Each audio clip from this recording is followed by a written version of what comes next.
If you're thinking about purchasing investment property in Phuket, then you've probably already realized that there's a lot of choice available in the market right now, but there's also a lot of misinformation on various internet forums and Facebook groups and websites out there. So before you make your investment, it's essential that you decipher the facts from the marketing BS to make sure you get the best deal. So in this video, I'm going to break down 4 key points that will make your investment property in Phuket a winner that will give you good rental yield and solid capital appreciation. So without further ado, let's dive right in.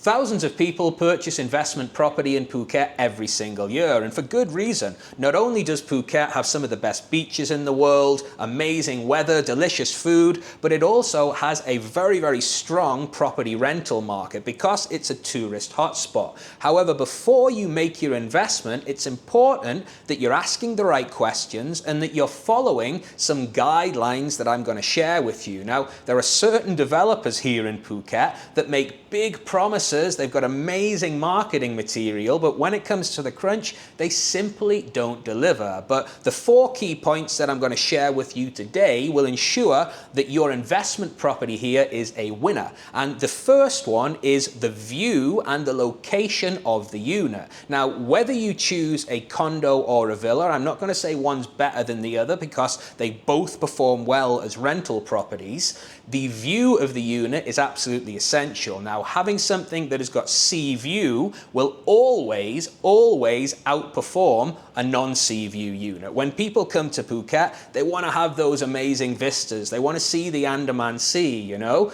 So if you choose a sea view unit, you will definitely have higher occupancy. You'll also have higher capital appreciation as the years go on. There is limited sea view land available, particularly on the west coast. So those sea view units really go up in value. So choosing something that is in Patong, Surin, maybe Qatar, Karon, anything on that west coast strip. Bang Tao is very popular now, but there's very few sea view condos in Bang Tao, if truth be told. The unit that I'm sitting in now, actually, the Banyan Tree Beachfront Residences, ticks that box. It's pretty much on the beach and it's got a sea view. Thank you to the Laguna Group, by the way, for letting us film in here today. Now, if you can't get something that is a sea view, getting something that's walking distance to the beach would also be a really good investment. Something that's, let's say, within 800 meters of the beach. Now, there's plenty of good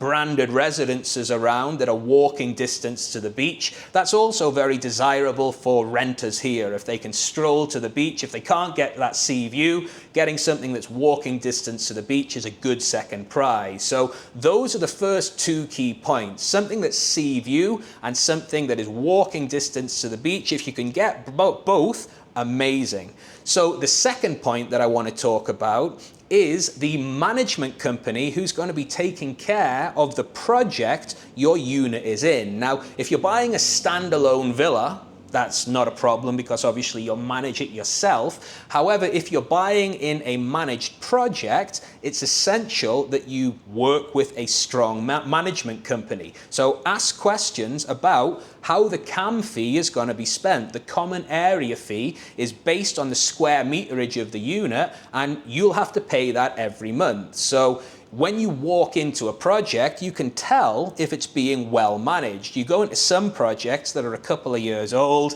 and, you know, the walls are cracked, the swimming pool's not looking great. They're just not very well ran. However, you go into certain other projects that are like 10, 15 years old, and they look immaculate because they're being ran by a good quality management company. So companies like Knight Frank, CBRE, Lazudi, the Laguna Group where we are now, they are the top management groups here in Phuket and they do a great job. So it's nothing worse than purchasing in a project and then seeing, you know, the project around you just getting worse and degrading, and by the time it's 2 years old, it looks 10 years old. So that's absolutely essential, making sure you choose a project with a good quality management company.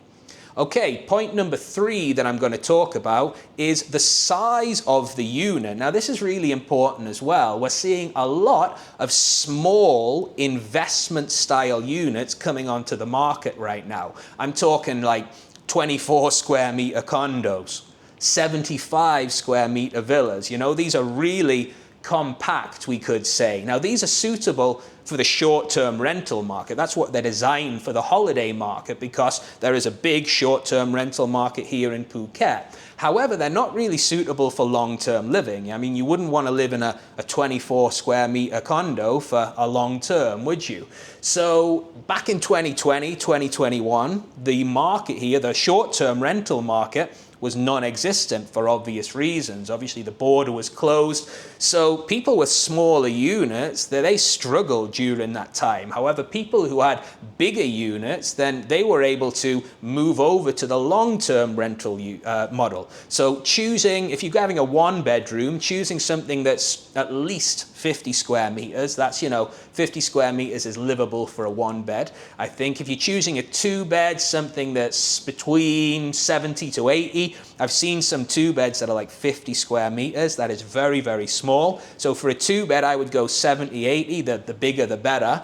That will ensure that you can be flexible between the short-term model and the long-term model. That's very, very important. And the final point, point number 4 that I want to talk about, is the size of the project that you're buying in. Now, this is important if you're thinking with your resale head-on a few years down the line. Now, if you're buying in a bigger project, some projects here now have got 800, 900 units in some cases, then reselling your unit down the line is going to be more difficult, quite simply because there's more competition.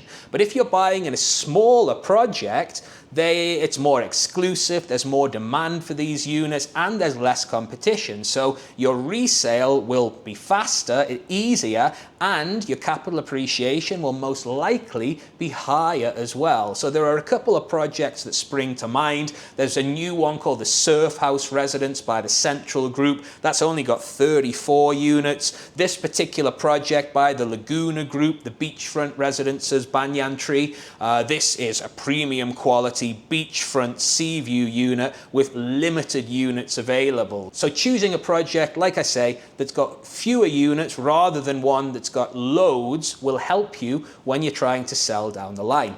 So there you have it, guys. 4 key points that will make your investment property in Phuket a winner. The view and proximity to the beach being the first one. The management company who's going to be taking care of the project. It's essential that you get one that has a good reputation and it will do the job well. Number 3 is the size of the unit. Purchasing a larger unit that can be flexed between short-term rentals and long-term rentals is a smart move. And the final one is the size of the project. Purchasing in a smaller project of definitely less than 200 units is a smart move, as it's going to make resale much easier down the line.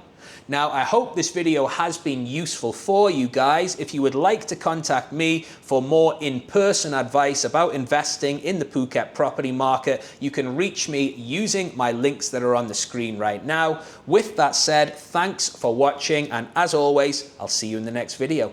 Cheers.